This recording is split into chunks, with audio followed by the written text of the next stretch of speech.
L'atelier du pouvoir. Vincent Martini, Ariane Chemin. Il est très important que l'exercice du pouvoir politique se voit interrogé par des gens qui posent la question, mais qu'est-ce qui vous légitime ? Le pouvoir possède la radio et la télévision et un parlement à sa main. Nous allons nous expliquer directement dans la rue. Je voudrais tout d'abord vous faire partager une conviction de femme. Je m'excuse de le faire devant cette assemblée presque exclusivement composée d'hommes. Ce soir, nous célébrons la République. Yes, we can heal this nation. Yes, we can repair this world. Yes, we can. L'atelier du pouvoir.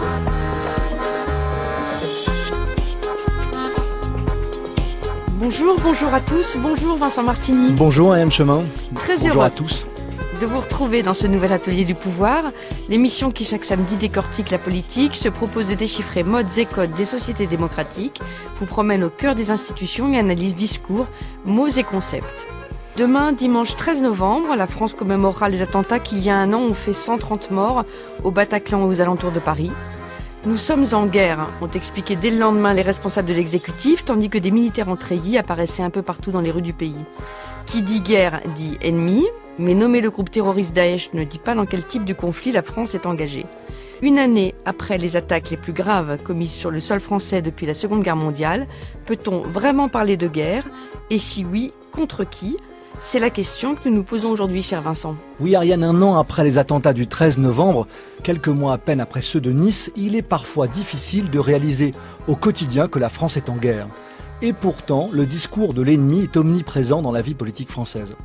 Pas une semaine sans que les médias et une partie du personnel politique ne nous rappellent la réalité d'un ennemi qui peut frapper partout, à tout moment, et que la France combat non seulement dans le soutien à la coalition internationale en Syrie et en Irak, mais aussi à travers l'état d'urgence dont l'enjeu est de lutter contre le terrorisme et la radicalisation sur le territoire national. Pas un jour également sans que la peur logiquement suscitée par cette situation ne fasse l'objet d'instrumentalisation politique pour désigner une partie de la population française comme ennemi potentiel. En dépit des singularités de la période que nous vivons, cette situation n'est pas entièrement nouvelle et la désignation d'un ennemi national est aussi ancienne que la guerre en elle-même. Après tout, la France a connu dans son histoire bien des ennemis, parfois héréditaires comme l'Angleterre ou l'Allemagne, parfois de circonstances comme l'Irak lors de la guerre de 1990.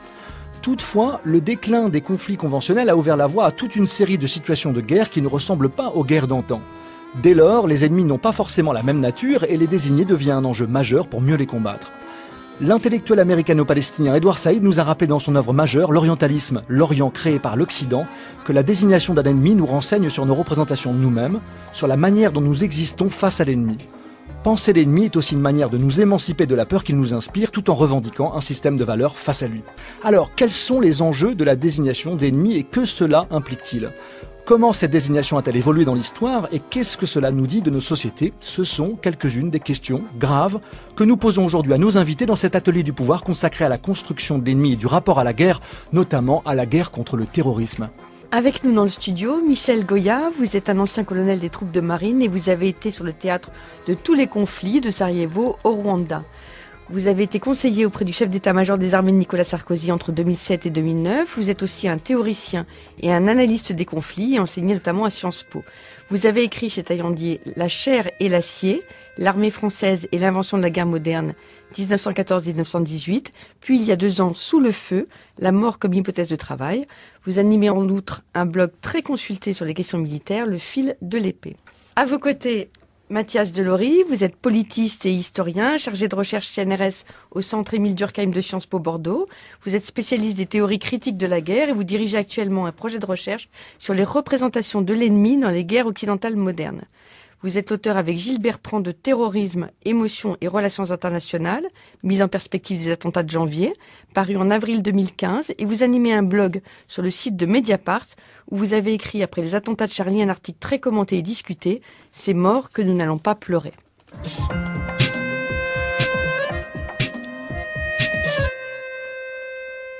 Ce que je veux dire aux Français, c'est que nous sommes en guerre.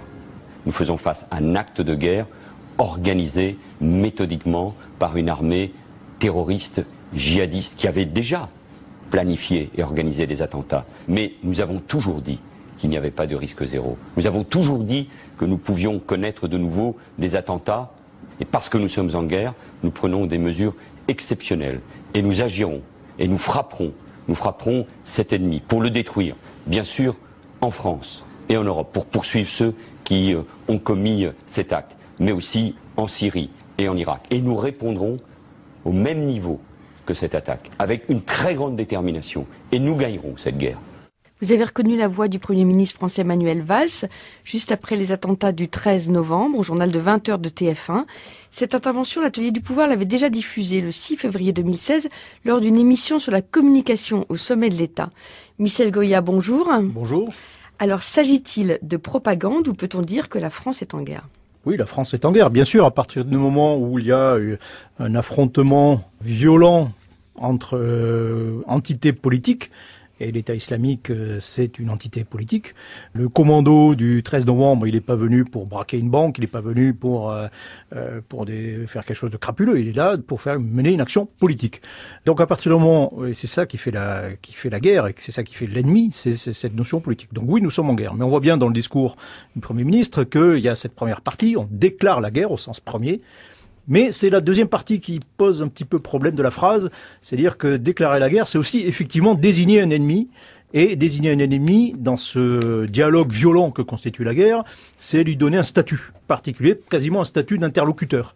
Et on voit bien qu'il y a une petite difficulté quand même à désigner, à nommer et à donner ce statut à l'État islamique. Mathias Delary, bonjour. Bonjour. Alors justement, en réaction à ce que nous dit Michel Goya, qu'est-ce que ça veut dire désigner un ennemi ? Vous disiez il faut lui donner un statut, Michel Goya. Alors Mathias Delary, ça implique quoi de désigner cet ennemi concrètement en termes militaires, politiques, juridiques ? Là, le colonel Goya fait référence à une question très importante sur la question de la désignation politique ou morale de l'ennemi.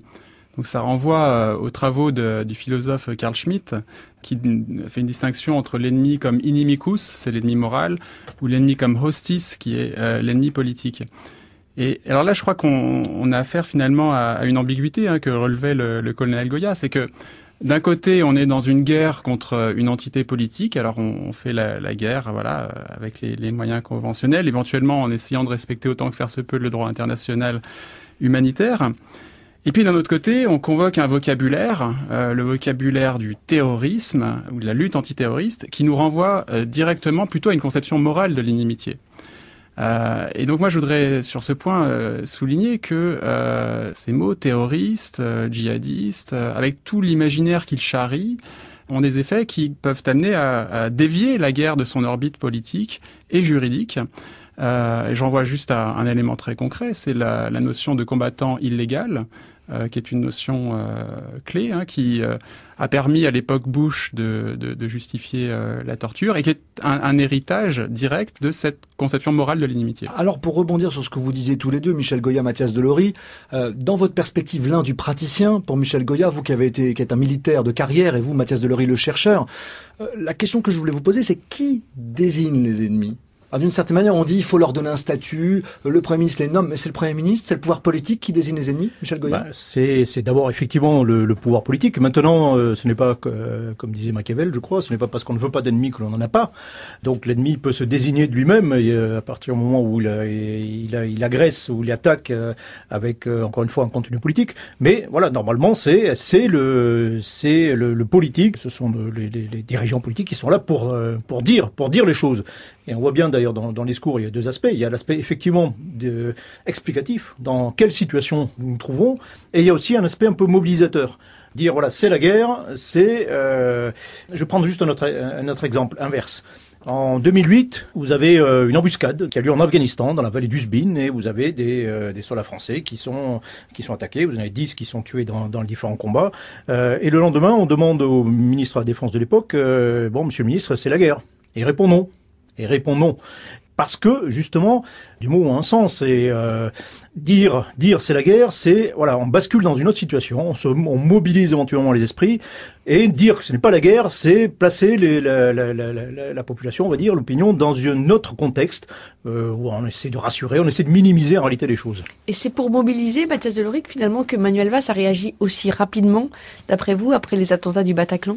Alors, je pense qu'il avait d'autres intentions aussi, parce qu'on parle là des effets de la désignation de l'ennemi en termes de politique étrangère, donc la guerre ou pas la guerre, mais il y a aussi la dimension intérieure, dont on va sans doute parler.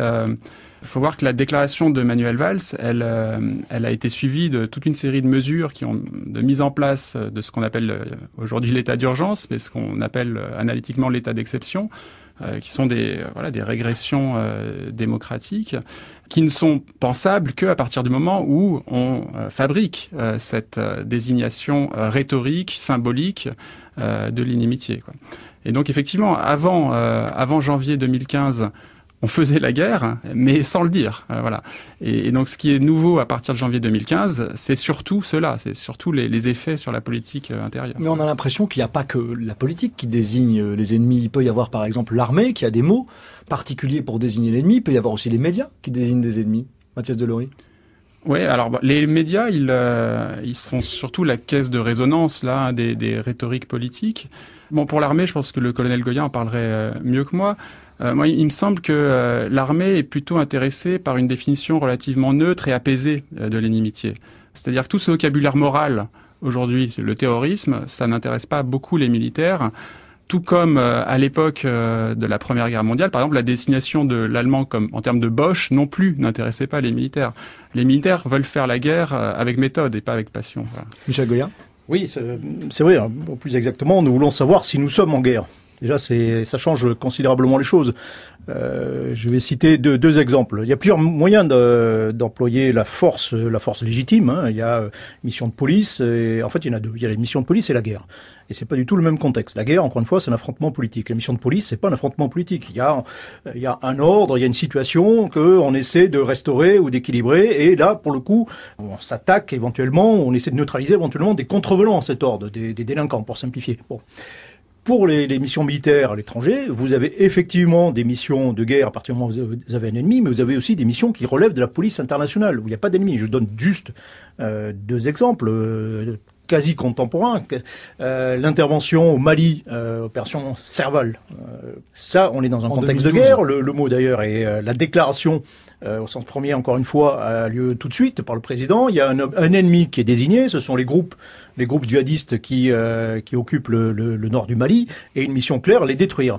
Quelques mois plus tard, les mêmes militaires sont engagés, même militaires français sont engagés en République centrafricaine. Et là, il n'y a pas de désignation d'ennemi. On aurait pu. Et encore une fois, c'est là qu'intervient le politique. Dire, par exemple, la Seleka, c'est un ennemi. Et qu'est-ce qui fait qu'à un moment donné, on le fait, ou à un autre moment, on le fait pas, à part des décisions de politique intérieure? Il y a d'abord effectivement beaucoup de paramètres intérieurs, mais beaucoup de paramètres aussi, de diplomatie. Si on n'a pas désigné la Seleka, par exemple, cette organisation, enfin ce groupement centrafricain, si on n'a pas désigné, c'est qu'il était proche du Tchad et que le Tchad était un de nos principaux alliés au même moment au Mali.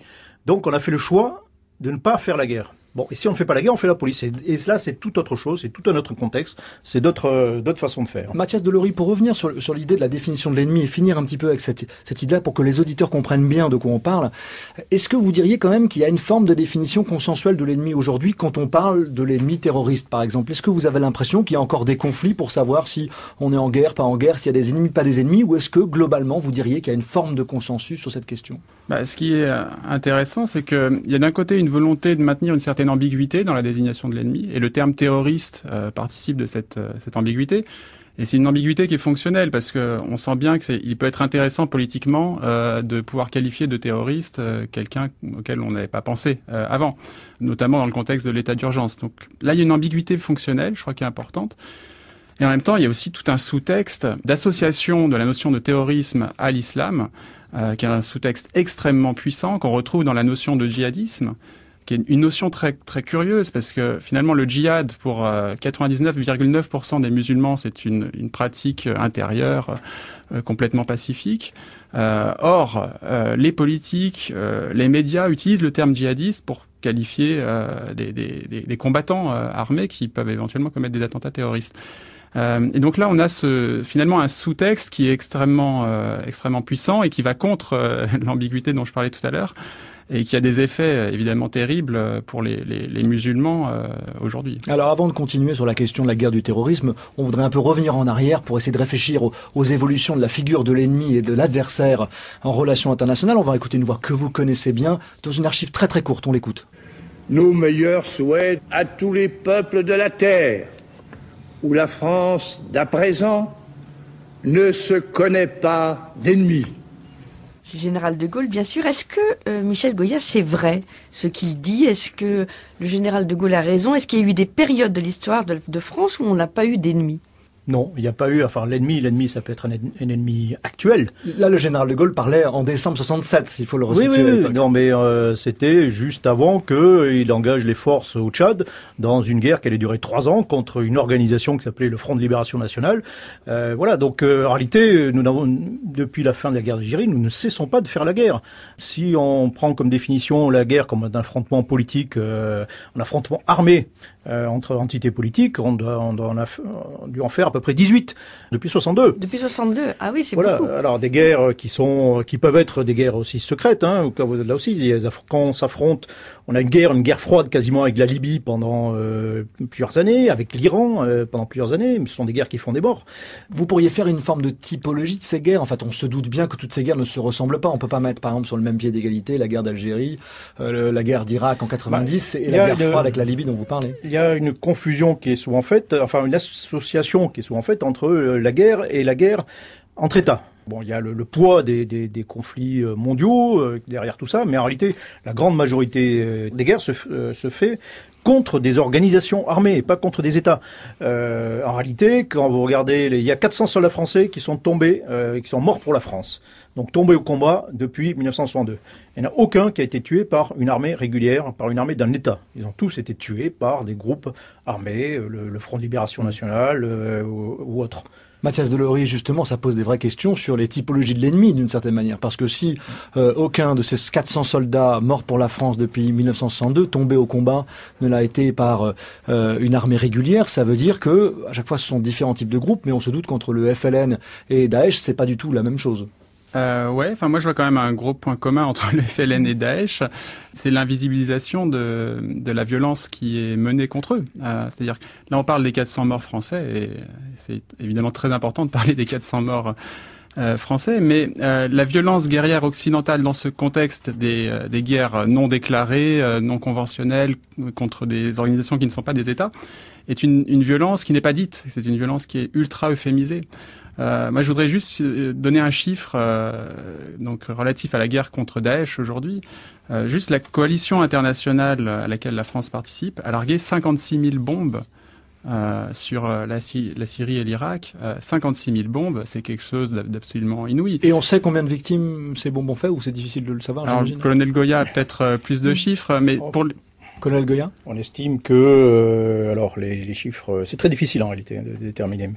Que officiellement on aurait éliminé plusieurs dizaines de milliers de combattants tués ou blessés, mais on estime aussi que ces frappes de la coalition ont peut-être tué 5000 civils aussi. Voilà, et il faut ajouter que c'est une violence primaire chronologiquement, hein. C'est-à-dire que c'est en septembre 2014, la France rejoint la coalition mise en place par les États-Unis un mois plus tôt. Septembre 2014, Daesh n'avait pas frappé encore, hein. Donc c'est très important de rappeler ce point parce qu'il y a des dispositifs et des discours qui contribuent à nier ce fait-là. Ce sont eux que vous appelez ces morts que nous n'allons pas pleurer.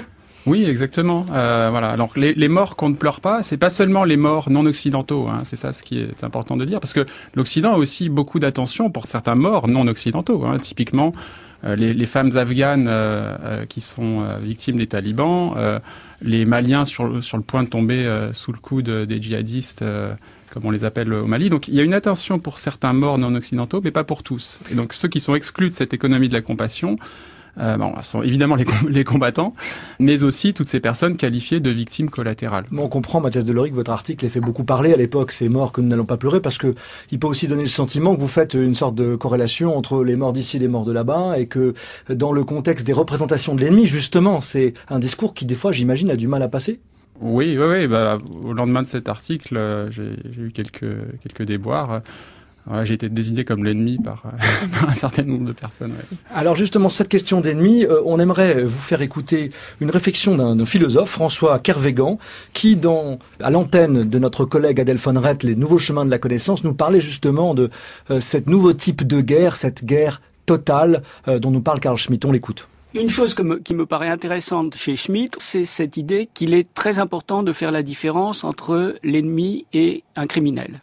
Un ennemi n'est pas un criminel. Un ennemi est quelqu'un qu'on combat, un criminel est quelqu'un qu'on punit. Or, dit-il, à partir de la fin du premier conflit mondial, s'est mis en place un processus qui remet en quelque sorte au goût du jour l'idée que l'ennemi puisse être non pas seulement un adversaire, mais quelqu'un qu'il faut punir parce qu'il est entaché d'une faute morale. Et les formes modernes, disons, du terrorisme, même si ce n'est pas directement du terrorisme qu'il parle, représentent en quelque sorte le point d'aboutissement de ce mouvement de constitution de l'ennemi en criminel qu'il faut éliminer. La politique post-étatique a ceci d'inquiétant qu'elle rend possible des formes illimitées d'hostilité, ce que Carl Schmitt appelle la guerre totale. La guerre totale face à un ennemi total est une guerre dans laquelle la possibilité de l'anéantissement est constamment présente. Alors Michel Goya, ces formes modernes de guerre, le terrorisme, vous les dateriez de quand? Est-ce que vous les datez de, je ne sais pas, de 82, de 86? Et surtout, cette idée de guerre sans fin, vous y adhérez? Oui, alors voilà, ça revient effectivement à la distinction que je faisais au début, c'est-à-dire que il y a la police, il y a la guerre. La police, c'est une mission sans fin. C'est une mission sans fin. Vous aurez toujours des contrevenants à la loi, vous aurez toujours des criminels. Voilà. Et accessoirement, ces criminels, il n'y a pas de dialogue avec ces criminels. La police ne se sent pas un statut d'égal, d'interlocuteur avec ces gens-là. Donc voilà, ces gens que l'on élimine. Bon. Normalement, la pratique, on va dire, habituelle de la guerre, c'est encore une fois, c'est l'affrontement. On impose une volonté et dans l'immense majorité des cas, ça se termine par une négociation. Et à la fin de la guerre, les deux adversaires sont toujours là. À la limite, ils peuvent rétablir des relations normales. Maintenant, il y a effectivement, voilà, le point clé, c'est la confusion entre les deux. C'est-à-dire qu'à partir du moment où vous criminalisez complètement l'adversaire, vous vous engagez pour le coup dans une action sans fin. C'est-à-dire que le but de la guerre, c'est la destruction de l'autre. Et ça, c'est d'abord c'est très particulier et c'est souvent d'ailleurs très, très difficile. Juste un point important, c'est que derrière tout ça, vous avez aussi des cultures, des façons de voir la guerre, on va appeler ça des cultures stratégiques, qui peuvent être différentes. Culture stratégique, évidemment, qui a un poids énorme, c'est la culture stratégique américaine, la façon dont les Américains voient la guerre. Dans l'article 11 du Credo, ça s'appelle pas un code d'honneur, du Credo du soldat américain, vous avez « Je m'entraînerai à détruire les ennemis des États-Unis ». Dans la conception américaine de la guerre, il y a la mobilisation, il y a un ennemi qui est toujours présenté comme absolument affreux, parce qu'il faut mobiliser les forces. On mobilise des citoyens volontaires qui se réunissent, qui vont détruire l'ennemi, qui l'éradique, et l'exemple type c'est l'Allemagne nazie, et qui rentre à la maison. Et donc, voilà, il y a la guerre conçue systématiquement comme destruction de l'ennemi. Mais Mathias Delory, est-ce que dans le discours qu'on a entendu de Manuel Valls au tout début, est-ce qu'il n'y a pas un peu cette notion, on a l'impression qu'il dit il faut rendre coup pour coup, un mort ici, un mort là-bas, est-ce que c'est pas ça qu'on entend en sous-texte aussi? C'est plus qu'un sous-texte. D'ailleurs, le colonel Goya le disait tout à l'heure, il s'agissait le but militaire qui est donné, c'est de détruire les combattants. Et à part ce but-là, je vois pas d'autres objectifs, ce qui est à proprement effrayant en fait. Est-ce que c'est ça la spécificité de la guerre contre le terrorisme? Finalement, c'est une guerre sans fin, puisque justement l'ennemi est un ennemi qu'on a du mal à désigner, avec lequel surtout on ne peut pas discuter, on ne peut pas dialoguer. C'est ça la particularité de la guerre contre le terrorisme? Voilà, alors guerre sans fin, effectivement, c'est dans le sens où elle n'a pas d'objectif politique, donc elle devient une guerre sans fin du point de vue temporel. Mais ceci dit, moi je voudrais rappeler un précédent historique qui peut peut-être apporter une petite touche d'optimisme. C'est finalement le traitement de l'Allemagne dont parlait Monsieur Goya tout à l'heure.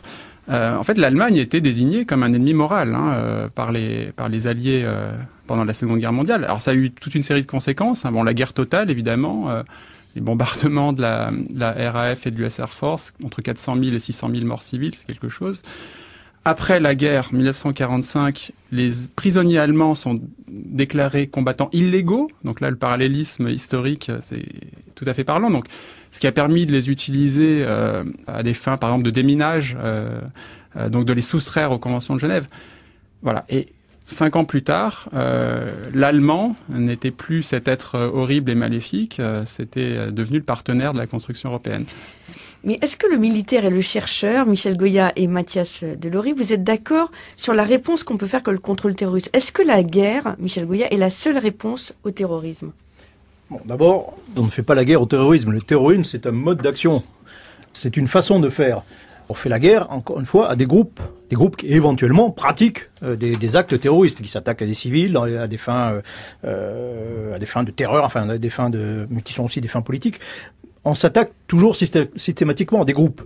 Maintenant, effectivement, qualifier ces groupes de criminels, d'affreux criminels avec lesquels il est impossible de dialoguer et qu'il faut absolument détruire, c'est s'engager dans une voie dont il est après souvent difficile de sortir.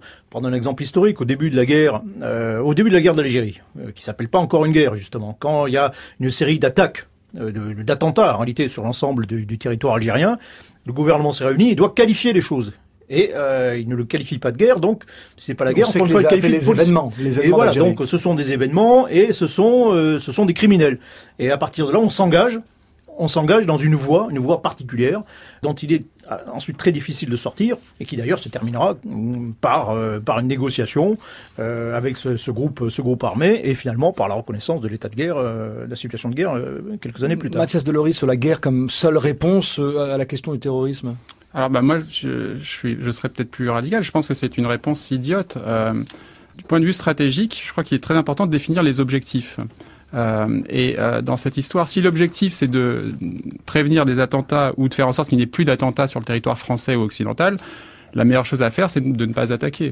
C'est ce que les Espagnols ont fait à partir de 2004. Ils ont choisi de ne plus opter pour l'option de guerrière et ils n'ont pas eu de violence en retour.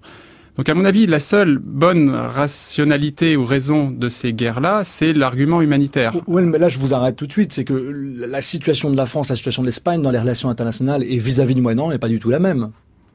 En quoi on peut réagir de la même manière qu'un pays qui a quand même des rapports qui sont pas si étroits que ceux qu'entretient la France et aussi la façon dont la France déploie une politique étrangère au Moyen-Orient. Est-ce qu'on peut vraiment comparer ces deux situations? Disons quand des bombes explosent dans des trains à Madrid et tuent plus de 100 personnes, il y a un rapport quand même étroit. Or, au lendemain de cet acte-là, l'Espagne choisit néanmoins de continuer le retrait d'Irak. Michel Goya, vous êtes d'accord? Non. Pas tout à fait. Non, encore une fois, c'est pas parce qu'on ne veut pas d'ennemis que l'on n'en a pas. En 1983, le président François Mitterrand déclare aux Nations Unies: la France n'a pas d'ennemis au Liban. C'est quelques jours même avant l'attaque contre le bâtiment Drakkar qui tue 58 soldats français. Il y a eu avant, effectivement, moi j'étais pas forcément partisan de l'engagement en Irak en 2014. Pour autant, il n'y aurait pas eu d'attaque de l'État islamique contre la France, c'est pas dit.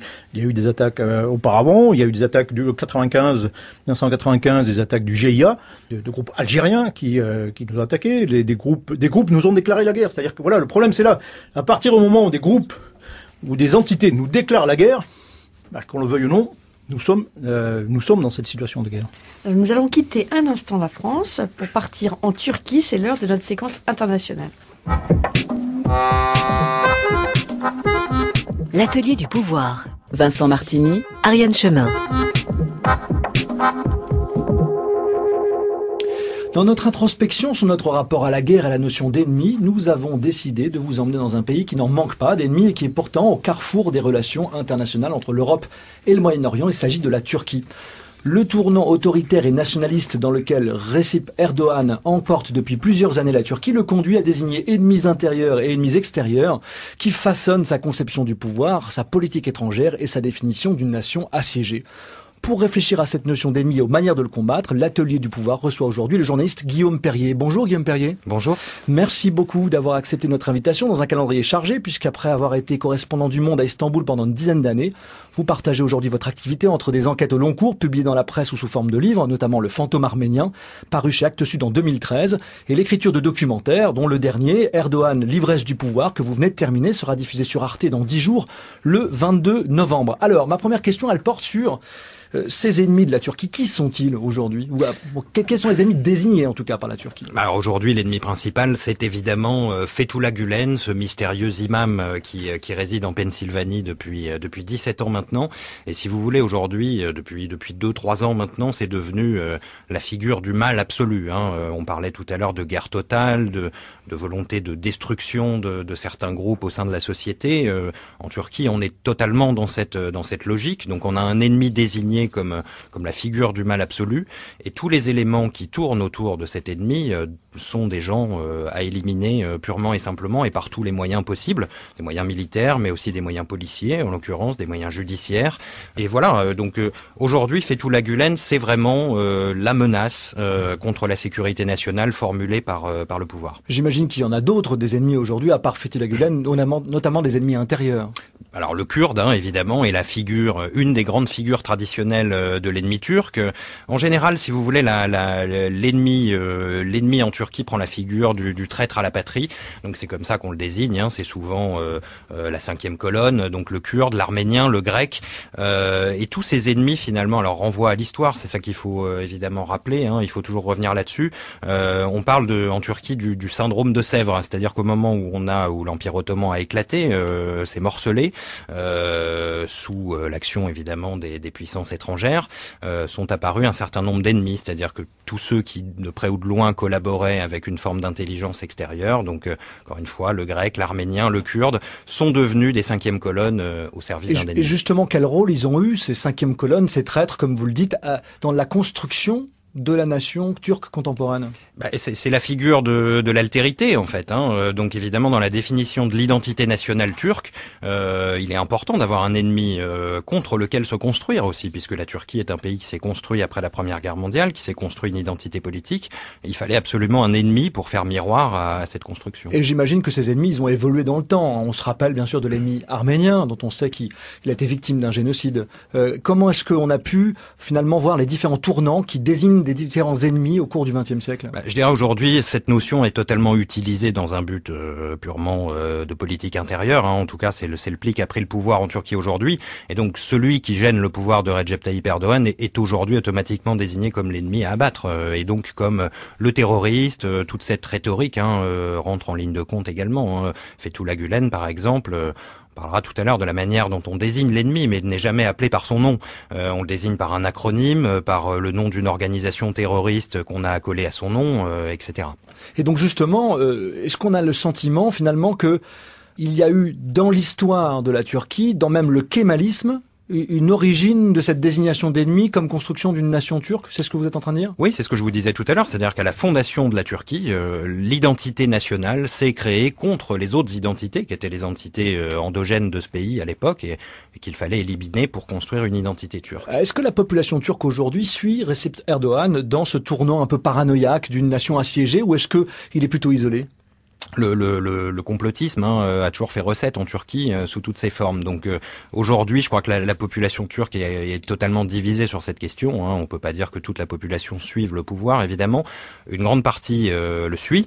D'abord parce que les médias n'existent plus, parce que le système éducatif propage aussi cette manière de penser. Et donc cette construction des ennemis fait partie d'une forme de réflexe pour tous les citoyens. Donc il est assez facile de convaincre une opinion publique d'aller dans cette direction. Surtout, j'imagine, depuis le coup d'État manqué. Encore plus depuis le coup d'État manqué, bien sûr. Qu'est-ce que cette désignation de nouveaux ennemis, justement, notamment depuis ce coup d'État dont je rappelle qu'il a eu lieu entre le 15 et le 16 juillet dernier, dans la nuit du 15 au 16 juillet 2016, qu'est-ce qui nous dit finalement du système politique turc et de son évolution, de cette ivresse du pouvoir, comme vous l'appelez?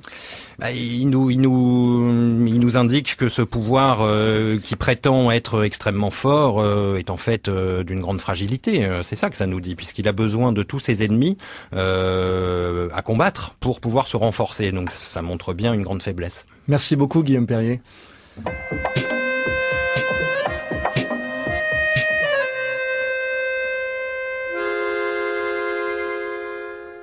Nous allons priver les terroristes de soutien financier. Nous allons les monter les uns contre les autres. On les traquera où qu'ils soient, jusqu'à ce qu'il n'y ait plus aucun lieu où se réfugier. Et nous poursuivrons les États qui apportent une aide ou un soutien aux terroristes. Toute nation, partout dans le monde, a une décision à prendre. Soit vous êtes avec nous, soit vous êtes avec les terroristes. À partir d'aujourd'hui, toute nation qui continuera d'abriter ou de soutenir le terrorisme sera considérée par les États-Unis comme un régime ennemi. C'était George Bush, le 20 novembre 2001, qui s'adressait au Congrès américain. Mathias Delory, ce qui est très frappant dans ce son, c'est qu'on voit que c'est un vocabulaire très imagé. On a l'impression qu'il veut décrire l'ennemi, qu'il veut en faire vraiment une figure pour chaque Américain, pour chaque congressiste. Ouais, ce qui frappe aussi, c'est le manichéisme, finalement, le bon, le mauvais. Donc on est complètement là dans la figure de l'inimitié morale. Et surtout, moi, ce qui me frappe, c'est le parallélisme avec la figure de l'inimitié de l'autre côté. C'est-à-dire que si on écoute la propagande djihadiste, avec les guillemets, ou terroriste, on est aussi dans ce manichéisme. Et donc, on est dans ce cas-là aussi en dehors de la politique. Voilà, oui, parce qu'il dit soit vous êtes avec eux, soit vous êtes avec nous. C'est un vrai vocabulaire de propagande. Oui, enfin propagande, communication, comme on veut, mais disons que c'est ce parallélisme entre ces deux registres qui est frappant.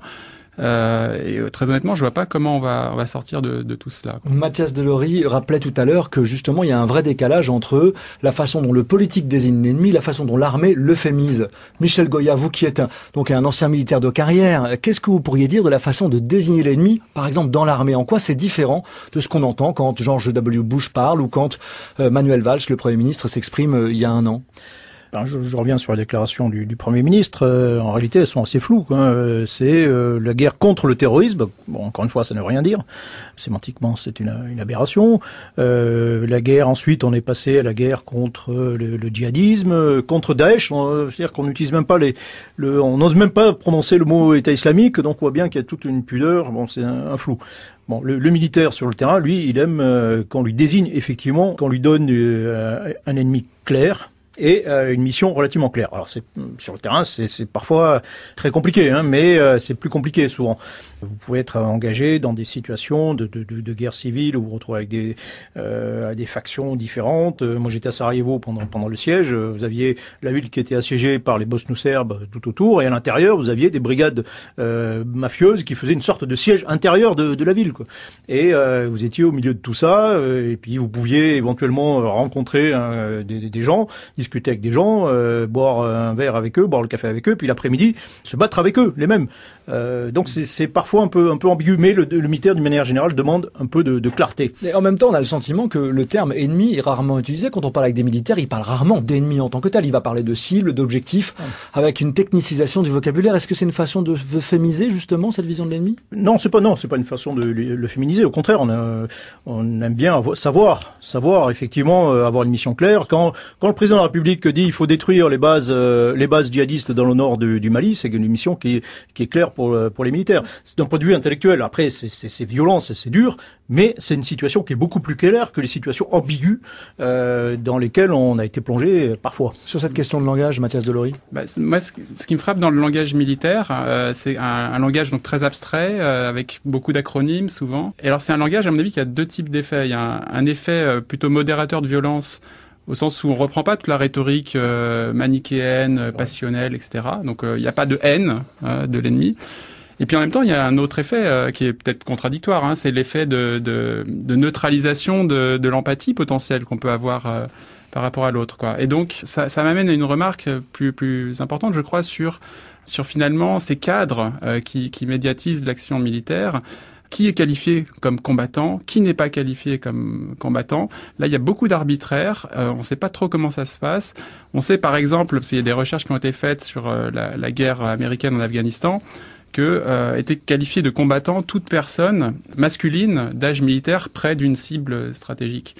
Voilà. Là, on voit comment le langage militaire a des effets ambivalents, à la fois en termes de retenue de la violence et puis en termes de déclenchement de la violence. Et finalement, pour finir cette émission, on avait une dernière question qui nous taraudait avec Ariane Chemin quand on a préparé cette émission, c'est finalement, qu'est-ce que la représentation de l'ennemi, elle dit de nous, sociétés occidentales, qui sommes confrontés à cette question de l'ennemi dans une évolution, eh bien, de la guerre, des guerres conventionnelles, et donc cette figure de l'ennemi, en quoi elle nous renseigne sur la façon dont nous évoluons en tant que société? Mathias Delory, Michel Goya, en quelques mots pour conclure. Ouais, alors tout à l'heure, Vincent Martini, vous évoquiez Édouard Saïd et cette idée de jeu de miroir entre la représentation de l'autre et la représentation de soi. Si on retient la figure du terroriste, donc le terroriste, c'est celui qui ne respecte pas le droit international humanitaire, c'est celui qui vise des civils pour tuer des civils. Donc moi, je crois que ça fabrique en miroir, finalement, une représentation de soi comme modérateur de la violence, comme personne qui a au contraire de la compassion vers l'humanité, vers ces femmes afghanes qui meurent sous les coups des talibans, etc. Et donc voilà, c'est une représentation de soi qui est intéressante parce qu'elle est valorisante pour les Occidentaux, mais en même temps c'est une représentation de soi qui contredit un autre fait, c'est que l'Occident est violent, hein. C'est une guerre, c'est une interaction sociale qui fait beaucoup de morts. Et donc voilà, cette représentation de soi, elle contribue aussi à euphémiser la perception de la violence guerrière occidentale. Michel Goya. Le problème, effectivement, c'est celui de la violence guerrière, c'est celui de la guerre, fondamentalement. C'est désigner un ennemi, c'est admettre que nous sommes en guerre, qu'il va falloir se battre, qu'il va falloir tuer, très probablement, toute chose qui avait peut-être tendance à être évacuée d'une manière générale. Je disais tout à l'heure, je termine là-dessus, que nous avons fait plusieurs guerres depuis une cinquantaine d'années, pratiquement 18, mais que en réalité c'était des guerres lointaines, menées par quelques groupes d'hommes, et que on n'en parlait pas, parce que cette notion était un peu évacuée. La notion du soldat, la notion du guerrier, est quelque chose qui a été évacué. Et donc quand on voit ressurgir des gens qui sont en face, faut-il les qualifier de guerriers? Ça peut être délicat, donc on préfère les qualifier de criminels. Mais là, ça renvoie à effectivement d'autres. C'est la moralisation dont nous parlait François Kervégan quand il parlait justement du rapport à Carl Schmitt. Merci beaucoup. Merci Michel Goya, merci Mathias Delory. C'est l'heure de nos conseils de lecture, Vincent. Oui Ariane, 3 livres cette semaine. Tout d'abord, le livre L'exercice de la peur, usage politique d'une émotion de Patrick Boucheron et Corey Robin, paru à la collection Grand Débat Mode d'emploi des presses universitaires de Lyon en 2015. Voici un petit ouvrage formidable qui retranscrit un dialogue entre Patrick Boucheron, qu'on ne présente plus sur cette antenne, professeur d'histoire au Collège de France, et Corey Robin, professeur de sciences politiques à l'Université de New York. Nos auteurs se sont intéressés tous les deux à la peur. Pour l'un, Patrick Boucheron à Sienne au Moyen-Âge, l'autre, Corey Robin, à travers l'analyse de la pensée politique de Hobbes, Montesquieu, Tocqueville et Arendt. Et leur rencontre donne un de ces joyaux d'intelligence sur le rapport gouvernant-gouverné, sur l'importance de la peur dans les gouvernements modernes, sur la nature du pouvoir même, le tout dans une langue claire, avec des références très accessibles à se procurer au plus vite. Deuxième ouvrage, lui plus descriptif mais tout aussi intéressant, celui de Bruno Dive, Au cœur du pouvoir, paru chez Plomb en 2016, un récit haletant des attentats de Charlie Hebdo le 7 janvier, des attentats du 13 novembre 2015 au Bataclan, par Bruno Dive, journaliste et éditorialiste à Sud-Ouest, qui nous alerte moins par sa portée analytique que parce qu'il nous rappelle à quel point la mémoire est étrangement faite, en ce que 1000 détails des événements traumatiques 100 fois commentés s'évanouissent trop rapidement de notre conscience, et pour éviter ce phénomène, il faut donc lire ce livre qui a fait l'objet aussi d'un documentaire tout à fait réussi, Attentat au cœur du pouvoir, diffusé en janvier 2016 sur France 3 et réalisé par Bruno Dive justement et Antoine Wittkin. Dernière recommandation, l'excellente analyse de Jérôme Truc qui s'intitule Sidération, une sociologie des attentats, paru au PUF en 2016 et qui sera, je le signale, l'invité de notre confrère Raphaël Bourgois demain, dans Dimanche et après à 18h sur France Culture. Évidemment, un livre, le livre de Jérôme Truc, sociologue au CNRS, difficile de résumer en quelques secondes, tente cette enquête passionnante sur les réactions aux attentats du 11 septembre aux États-Unis, du 11 mars à Madrid et du 7 juillet 2005 à Londres, est riche.